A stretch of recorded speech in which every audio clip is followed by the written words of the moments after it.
comprehensive strategy to end the epidemic. Over the course of the past couple of days, I've told that I'm by myself on this issue. Am I? No! I've been told in the past couple of days that I'm a bad advocate because I have my priorities mixed up. Oh. Am I?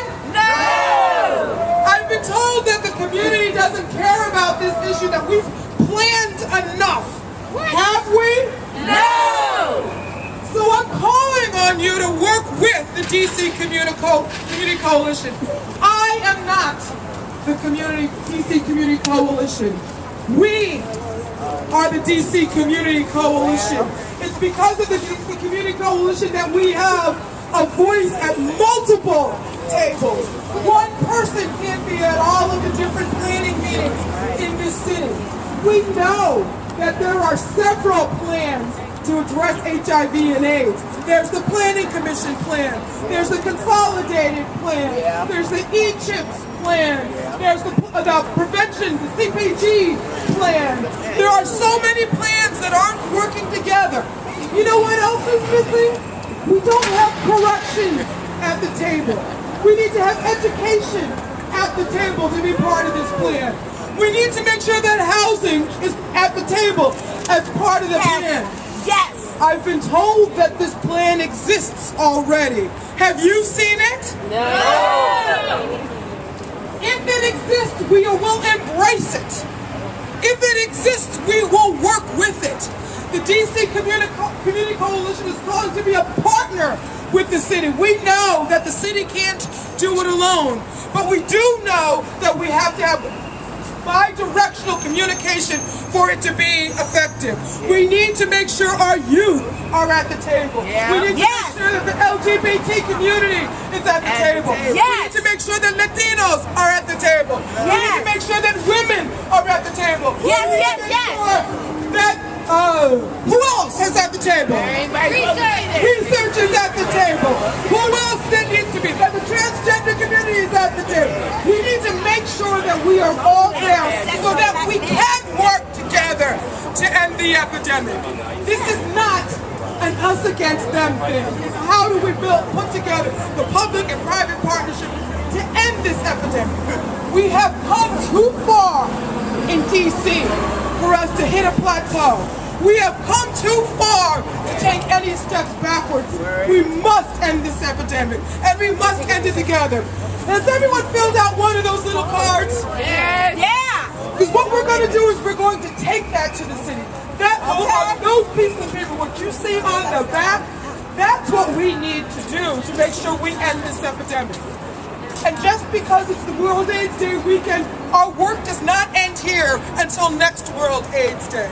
We need to continue to work together as a community to make sure we are ending this epidemic together. So what can you do? Make sure you're at the different planning tables and communicating with the DC Community Coalition. Make sure that you're attending those meetings. Some have said that they have not seen our faces at those tables. We need to prove them wrong that this community does care. We have been there, and we will continue to be there. Tomorrow, the City Council is going to be voting on the returning... Well, Amber knows about it. Amber's going to tell you about some legislation that's going to be voted on tomorrow. That might not be voted on tomorrow. Which Okay, Amber's going to tell you something. So I've been in there all afternoon working on this, and did people read about the whole kerfuffle with Councilmember Berry and Chairman Mendelson last week? They had a little power struggle over this bill, which, you know, it's a great bill. It should move forward. Tell us about it. It's an anti-discrimination act. Let me put my bag down. Has anybody heard of the Ban the Box? Yes. It's like Ban the Box. It's like somebody goes to apply for a job or apply for housing, and the employer can't ask you about your criminal record or your arrest record until they've made you what's called a provisional offer, which means they need to judge you like they judge everyone else in front of them without looking at your criminal record. And then once they make that provisional offer, they say, hey, you are qualified, we'd like you to come work here.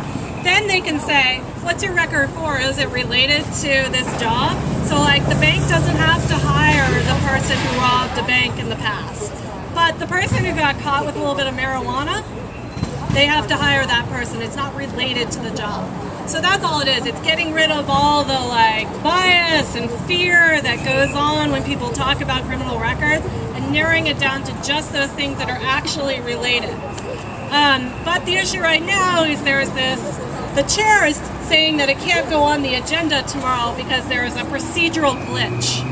Now, we think this procedural glitch is just an excuse not to have people heard on where they stand on this issue, right? Because otherwise tomorrow every council member would have to go out there and say either, yes, I support the civil rights of people coming back to the community, or people who have an arrest record from 30 years ago. Yes, I support their civil rights. Or no, actually, I support the Chamber of Commerce who's been fighting against this bill, so I'm not going to vote for it. So the chairman is now saying, I'm not even going to put it on the calendar, so we don't even have to have the conversation.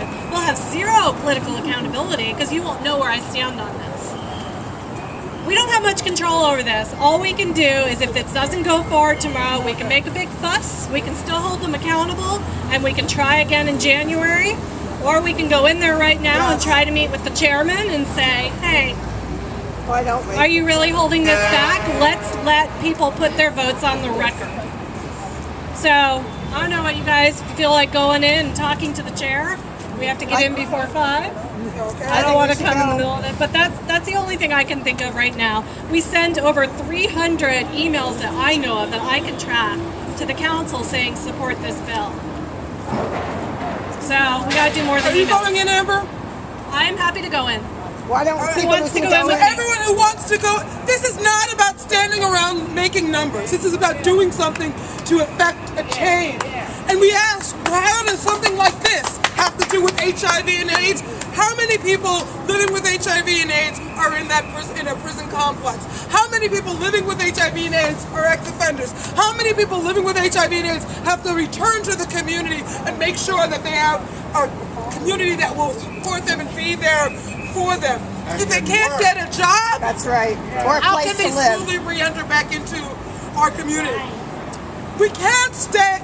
AIDS does not discriminate. Therefore, we who work on AIDS issues need to work on the broader community issues. So if you can, if you have the moment, the time, if you know how important this issue is, go in with Amber and talk to the city council chair and get this on the agenda for tomorrow. It's not about how this rally closes prettily. It's about making a difference. If you've got the time and you've got the energy, Amber's about to pick up her bag. Follow Amber and... Is this the end of the rally? Yes. Yes, it is. Follow That door's closed. Follow Amber in. And let's go talk to the chair of the city council. Let's see if we can make a difference and actually work to end the epidemic.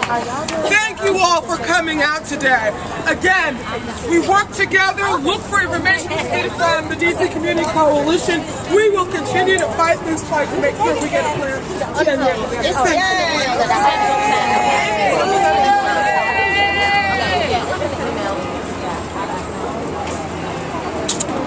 So I also think like when we go to events, just get young people to sign it because it's basically just for like to get a conversation.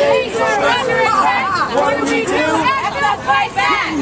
People with AIDS are under attack. What do we do? Act up, fight back. AIDS are under attack. What do we do? Act up, fight back. When queer people are under attack, what do we do? Act up, fight back. When queer people are under attack, what do we do? Act up, fight back. When trans people are under attack, what do we do? Act up, fight back. When trans people are under attack, what do we do? Act up, fight back. When poor people are under attack, what do we do? Act up, fight back. When poor people are under attack, what do we do? Act up, fight back. When young people are under attack, what do we do? Act up, fight back. what do we do? Act up, fight back. When drug users are under attack, what do we do? Act up, fight back. When drug users are under attack, what do we do? Act up, fight back. When sex workers are under attack, what do we do? Act up, fight back. When sex workers are under attack, what do we do? Act up, fight back. When immigrants are under attack, what do we do? Act up, fight back. When immigrants are under attack, what do we do? Act up, fight back. When people with AIDS are under attack, what do we do? Act